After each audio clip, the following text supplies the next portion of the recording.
任谁也无法来侵犯了。我喜欢。领域。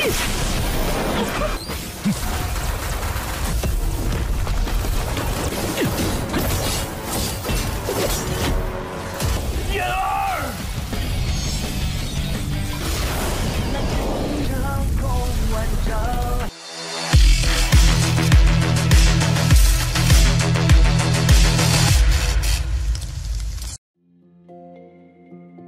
Halo semuanya, selamat datang di Ruang Sinema. Bagaimana kabar kalian semua? Semoga selalu sehat dan baik-baik saja. Sesuai jadwal, jadi pada hari ini kita akan kembali melanjutkan series Donghua Stellar Transformation Season 6 episode 28. Tanpa berlama-lama lagi, langsung saja kita mulai alur ceritanya. Kita masih berada di hutan rawa. Bagi Jiang Li, tempat ini sangatlah kacau. Jadi bagaimana mungkin suaminya ingin membangun kota di sini? Ternyata Xin Yu ingin memanfaatkan keuntungan dari hutan rawa karena kabut di sini cukup merepotkan, bahkan bagi Raja Dewa saja membutuhkan waktu yang lama untuk bisa menembus kabut di sana. Dia yakin membangun kota di sini sangatlah aman. Bebatuan di sini juga terdiri dari batu tawas yang sangat keras. Jika menggunakannya untuk fondasi kota, maka triliunan tahun pun bangunan mereka tidak akan rusak. Xin Yu juga berencana untuk memindahkan gunung ini. Dengan begitu mudahnya, dia pun membawa gunung tersebut ke dalam ruang alam semesta barunya. Di sini, Xin Yu mulai melakukan penghancuran agar bisa mengambil bebatuan pada gunung tersebut. Karena bagaimanapun, dia ingin menggunakan bebatuan ini sebagai pondasi utama kota baru mereka nanti. Jiang Li sungguh terpukau karena Xin Yu dengan begitu mudah meratakan gunung ini. Perlahan namun pasti, wilayah yang telah dirinya hancurkan mulai Xin Yu bangun sebuah istana. Yang mana proses pembangunan istana ini benar-benar sangatlah cepat. Padahal istana itu memiliki ukuran yang begitu besar. Tidak berhenti sampai di situ saja, Xin Yu juga mulai kembali membentuk bagian-bagian lainnya supaya bisa terlihat seperti kota. Setelah memastikan tidak ada yang ketinggalan, Xin Yu langsung saja membangun formasi Xiankun. Hal inilah yang akan melindungi kota mereka. Xin Yu menjamin tidak akan ada seorang pun yang bisa menyerbu kemari. Xin Yu mempersilakan istrinya untuk memberikan nama kepada kota baru mereka. Lier pun memberikan nama Mystic City sebagai nama kota baru.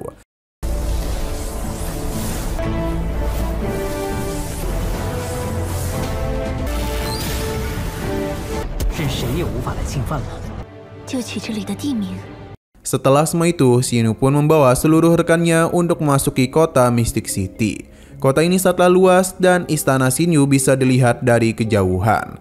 Hou Fei bersama yang lainnya benar-benar terpukau karena Xin Yu dapat membangun sebuah kota yang bisa menampung paling sedikit puluhan ribu orang. Mulai sekarang, kota berkabut akan menjadi markas utama mereka di alam dewa. Xin Yu membawa mereka ke sisi lainnya, di mana ini merupakan sebuah susunan teleportasi yang dapat membawa mereka pergi ke pintu masuk 8 klan dewa besar. Formasi ini juga akan menjadi penanda bagaimana cara mereka memperlakukan dirinya. Terlihat kalau formasi menuju kota Laifa dihancurkan, yang berarti mereka masihlah tidak menerima kehadiran Xin Yu di alam dewa. Zhao Tong pun mengajak kakaknya untuk bertindak, karena mereka tidaklah puas jika hanya menghancurkan susunan teleportasinya saja. Zhao Tong kesal kepada Xin Yu karena dia seakan-akan menganggap remeh mereka. Bahkan dia begitu berani membangun kota di alam dewa.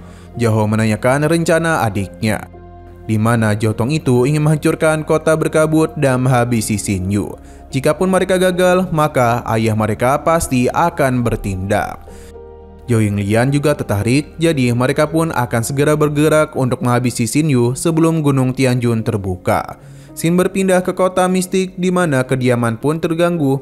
Xin pun berpindah ke kota mistik di mana kedamaian pun terganggu oleh kedatangan keluarga Zhao dan para pasukannya. Di sini terlihat dengan begitu jelas kalau Zhao telah menggunakan harta klan miliknya untuk dapat menyerang kota kabut. Namun serangan itu dengan mudah ditahan oleh formasi Xiankun. Seakan-akan formasi ini telah menyerap serangan Zhao Hao. Zhao Yinglian akan mencoba untuk menghancurkan pertahanan ini dengan Hongmen Lingbao miliknya. Tapi semua itu segera dihentikan oleh Xin Yu dengan begitu mudah. Dia bahkan bisa mengendalikan pedang petir miliknya. Tapi penyerangan masihlah belum berhenti. Zhao Yinglian kembali menarik pedangnya, pasalnya dia tahu kalau yang dia hadapi merupakan klon milik Xin Yu. Dia sudah menduga kalau kota Leva tidak akan membiarkannya tinggal dengan tenang di alam dewa. Jadi Xin Yu sudah mempersiapkan diri untuk bertarung dengan mereka. Pada akhirnya Xin Yu pun memperlihatkan jubah barunya kepada Raja Dewa. Xiuling juga hadir karena ada dendam yang harus dia balaskan kepada kota Leva.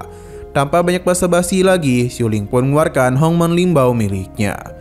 Tapi Xin Yu meminta untuk membiarkan dirinya berhadapan dengan 4 Raja Dewa ini.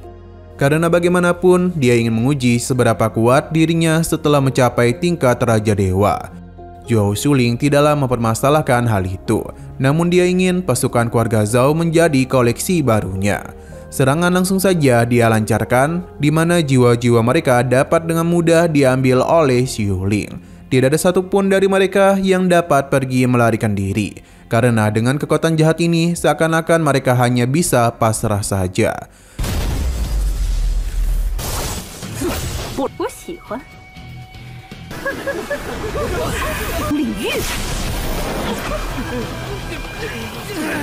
Tentu melihat hal itu membuat Zhao Tong marah besar karena ini terlalu mengerikan.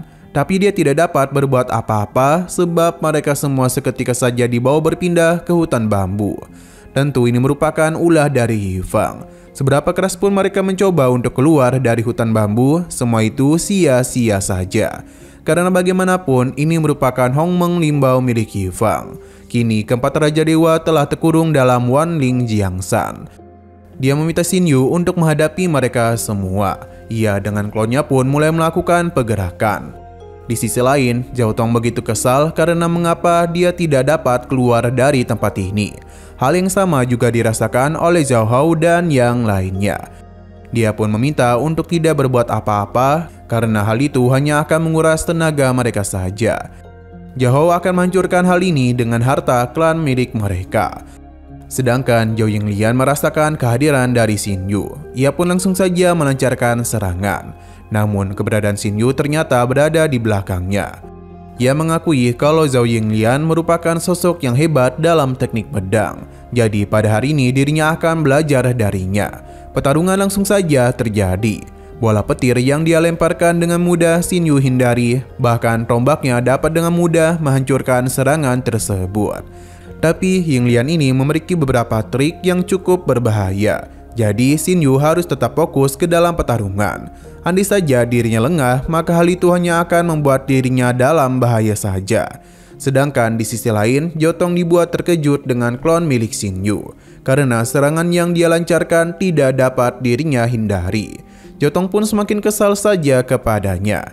Di sisi lain, Zhao Hao masihlah fokus untuk dapat menggunakan harta klan. Jadi dia ini tidaklah dapat membantu para saudaranya. Kembali kepada Zhao Tong yang melakukan pertarungan dengan klon milik Xin Yu. Bisa terlihat dengan jelas kalau pertarungan ini seakan-akan merupakan hiburan bagi klonnya. Dan karena sudah bosan, dia pun mulai melancarkan serangan balasan kepada Zhao Tong.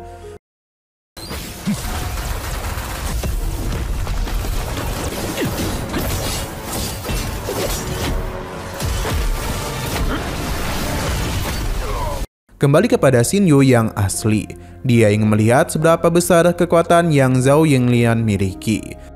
Beberapa serangan sudah dirinya lancarkan, di mana Yinglian mengakui kalau senjata Xin Yu memang sangatlah hebat. Tapi terdapat perbedaan yang jelas di antara mereka, yang adalah sebuah pengalaman. Namun Xin Yu tidaklah terlalu memperdulikan hal itu, karena dia tahu kalau saat ini Yinglian tengah mengulur waktu agar Zhao Hao dapat menghancurkan tempat ini. Selain itu, sejak tadi Xin Yu masihlah belum serius dengannya. Zhao Hao meminta mereka untuk bersabar karena tidak lama lagi tempat ini akan dirinya hancurkan. Dan benar saja ledakan petir pun terjadi. Namun Zhao Tong lengah yang membuat klon Xin Yu dapat dengan mudah melancarkan serangan kepadanya. Kini mereka pun telah keluar dari hutan bambu. Xin Yu tidak akan membiarkan mereka kabur lagi dan langsung saja menggunakan ruang beku. Yang mana ini jauh lebih kuat dari apa yang 6 Raja Dewa lakukan sebelumnya. Zhao Hao tidak dapat berbuat apapun. Alhasil dia mulai agak panik. Sedangkan Leva Tianjun bisa melihat pertarungan tersebut. Dia meminta para putranya untuk meninggalkan tempat ini, pasalnya dialah yang akan bertindak. Berhubung ruang beku Xinyu memiliki luas yang sangat jauh, jadi mereka pun mencoba pergi ke titik yang paling ujung. Namun Xinyu tidak niatan untuk membiarkan mereka pergi begitu saja. Dengan teleportasinya, Xinyu pun menghentikan mereka. Jauh di dalam duga, ruang beku tidak dapat menghentikan teleportasi Xinyu. Walaupun begitu, mereka masihlah berusaha untuk kabur. Pada akhirnya, Xinyu pun mulai menggunakan kekuatannya, yang mana keempat Raja Dewa langsung saja dirinya bekukan. Leva Tianjun menjadi panik karena para putranya dibuat tidak berdaya oleh Xinyu. Ia pun langsung saja melakukan penyerangan untuk bisa menghentikan Xinyu. Ini merupakan serangan dari seorang dewa surgawi. Namun meskipun begitu, tidaklah ada ketakutan yang Xinyu perlihatkan. Pegunungan di sana sama sekali tidaklah dapat menahan serangan itu. Namun kota kabut dilindungi oleh formasi Xian Kun yang Xinyu buat.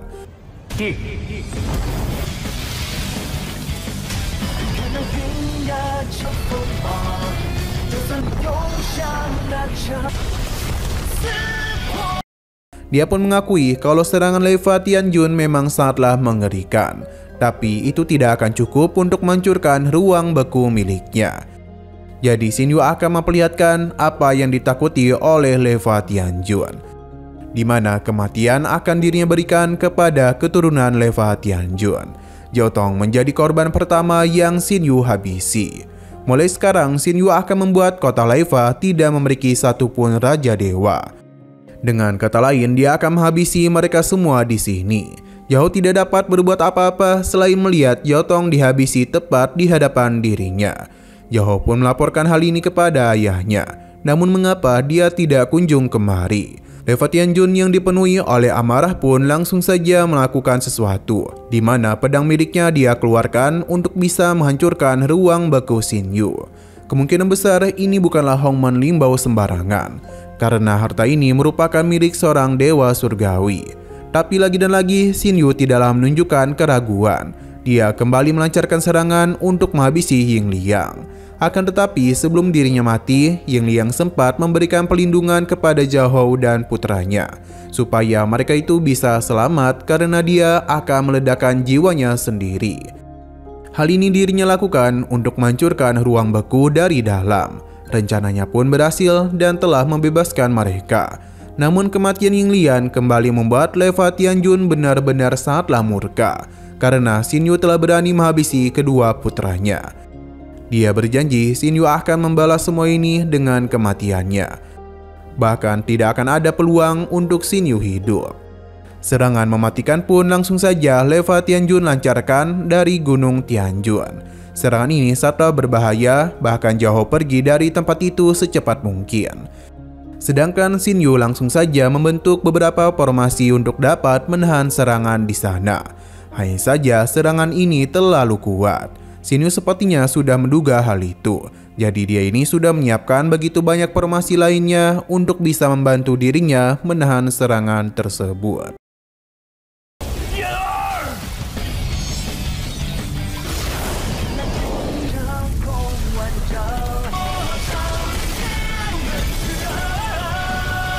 Sejauh ini belum ada tanda-tanda kalau serangan Leva Tianjun akan berhenti. Walaupun begitu, Xinyu masihlah terus melakukan serangan kepada pedang besar ini. Ia sepertinya sadar kalau pedang ini memang kuat. Jadi Xinyu sudah tidak terkejut lagi. Alih-alih takut, dirinya malah bersemangat untuk dapat menahan serangan pedang ini secara langsung. Xinyu pun menggunakan teknik pedang miliknya untuk dapat melawan balik pedang Leva Tianjun. Rencananya berhasil karena pedang itu kembali terangkat. Namun Leva Tianjun tidak akan membiarkan hal ini semudah yang dia kira. Dia langsung saja menyiapkan sebuah serangan yang tentu saja akan membuat Xinyu kerepotan. Xinyu pun mulai kesulitan, bahkan hal ini telah menghancurkan teknik pedang miliknya. Hanya saja semua ini belum menandakan kekalahan bagi Xinyu, karena dia masihlah belum menggunakan bintang penempa miliknya. Hal ini pun dirinya gunakan untuk dapat menahan serangan tersebut. Tapi sepertinya Xinyu harus menggunakan usaha yang lebih keras lagi. Hingga pada akhirnya sosok kuat pun muncul, di mana ini kemungkinan besar adalah Piaoyu Tianjun. Dia memberikan hukuman kepada Leva Tianjun. Pasalnya, Denny sudah turun ke alam dewa dan tidaklah dapat melakukannya lagi.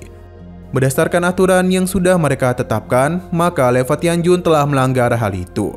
Alhasil, koneksi dia dengan alam dewa pun terputus. Dengan begini, maka Xinyu pun masihlah selamat dari amukan Leva Tianjun. Terlebih lagi, dia itu tidaklah dapat melawan perintah dari Piaoyu Tianjun. Xinyu pun akhirnya sadar betapa kuatnya sosok di ranah dewa surgawi. Namun, perjuangan Xinyu masihlah belum berhenti. Pasalnya, Gunung Tianjun juga telah terbuka, yang mana ini dapat membuat seorang raja dewa bisa naik ke tingkat dewa surgawi.